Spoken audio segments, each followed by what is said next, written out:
Wow, Patty. Buong buhay mo bang tinira ng Brighton? Kamakailan lang lumipat ang pamilya ko sa bayan. Lahat tayo ay nagkakamali.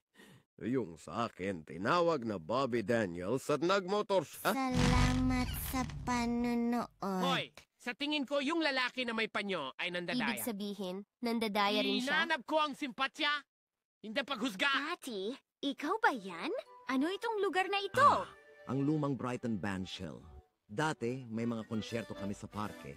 Lahat ay magdadala ng picnic. Sumayaw sa musika! Sakit.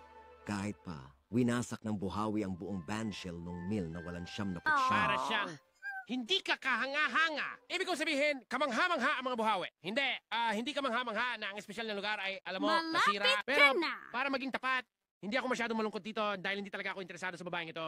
Hindi ko nga sigurado kung sino Bakit siya. hindi ito muling itinayo ng lungsod?